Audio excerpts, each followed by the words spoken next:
Josefina Vilaseca nasceu em Barcelona, Espanha, no dia 9 de março de 1940, dentro de uma família humilde, dedicada ao trabalho agrícola. Foi uma época muito difícil para a Espanha, pois o país lentamente voltava ao normal depois de sofrer muito com a Guerra Civil. Devido a problemas econômicos, Josefina, em março de 1952, foi para o convento das Servas do Sagrado Coração de Jesus, que abrigava um jardim de infância para os filhos de mulheres que trabalhavam em uma fábrica. Ela passou 6 meses lá, cuidando das crianças e explicando espontaneamente o catecismo para elas.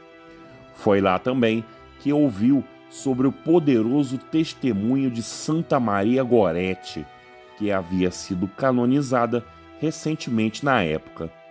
Mal sabia ela que sua vida estava prestes a tomar um rumo semelhante ao da santa italiana. Josefina passou a trabalhar no convento durante o dia e às noites com seus tios e primos na casa da sua avó materna.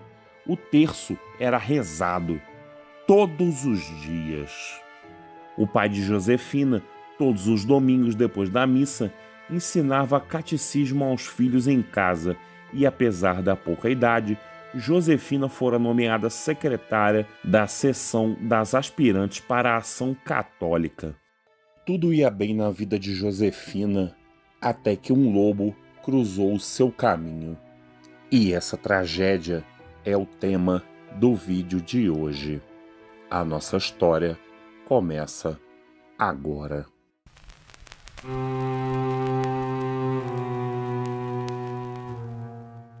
Josefina era uma menina amável, doce e de bom coração, que chamava a atenção de todos que a conheciam. Por isso, não é de se surpreender que a dona de uma fazenda perto dela, uma mulher de meia idade chamada Dolores Guardiola, tenha sugerido que Josefina fosse morar com ela. Depois de consultar seus pais e as freiras, Josefina concordou em ter uma nova residência. E apesar de estar apenas há um mês no novo ambiente, logo conquistou a todos com a sua simpatia e trabalho duro. Quando o marido de Dolores teve que ir à cidade fazer algumas compras, ela ficou sozinha em casa. Mas não tão sozinha, já que na propriedade também estava o trabalhador José Garriga Junier, um jovem de 24 anos que trabalhava como vaqueiro. Ele, desde que conheceu Josefina, começou a desenvolver por ela sentimentos que o levaram a sucumbir às paixões mais baixas, tão baixas que se aproveitou da ausência de todos os funcionários para tentar abusar de Josefina.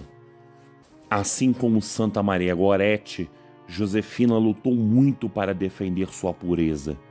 E quando José Garriga percebeu que não seria capaz de obter o controle sobre a moça, ele a esfaqueou repetidamente. Apesar disso, seu corpo frágil não cedeu. Então, o agressor estocou a garganta de Josefina 2 vezes. Acreditando que ela estava morta, José Garriga saiu de casa.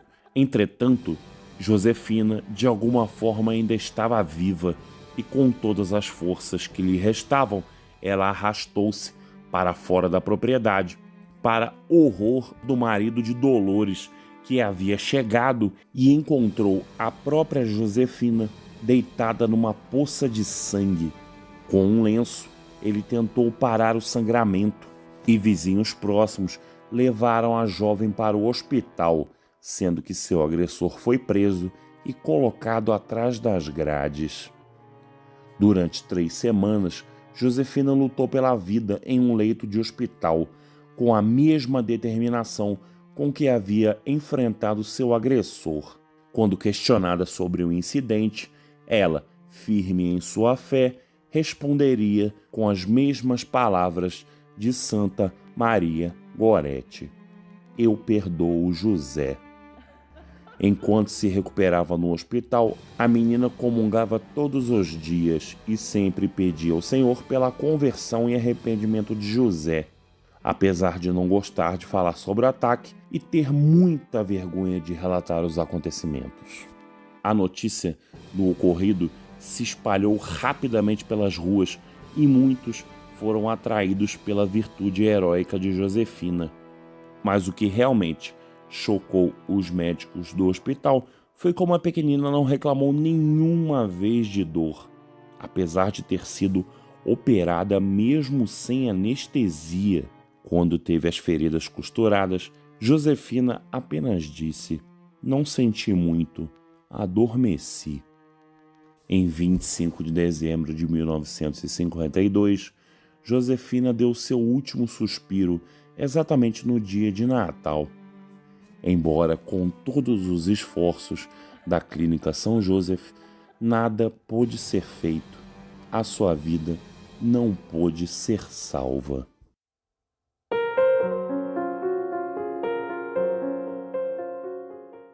A notícia da morte da menina se espalhou e logo grandes multidões vieram para dizer seu último adeus à santa que jazia pacificamente no caixão.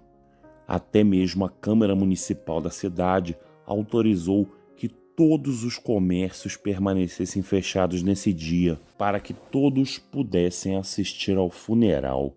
A população chorou de lágrimas enquanto o cortejo fúnebre passava pelas ruas da cidade. E em meio a um silêncio estonteante e muita comoção, todos os presentes tinham a mesma sensação: um santo acabara de ser enterrado. 5 meses depois, o Tribunal Provincial de Barcelona foi palco do julgamento contra José Garriga, e assim como o agressor de Santa Maria Gorete, o réu reconheceu os fatos, assumindo a responsabilidade total pelo crime que cometeu e aceitando a alta pena que lhe seria imposta: 55 anos de prisão, 30 por homicídio e 25 pela tentativa de violação. Na prisão, parecia que o sacrifício de Josefina fora aceito por José Garriga, que se arrependeu e, depois de cumprir a sua pena, voltou a viver normalmente. Em 10 de maio de 1968, os restos mortais da menina foram exumados e colocados na ilha direita da Igreja da Assunção da Horta, onde se verificou que os mesmos restos mortais se encontravam em perfeito estado de conservação, um sinal claro da santidade da serva de Deus, Josefina Vilaseca.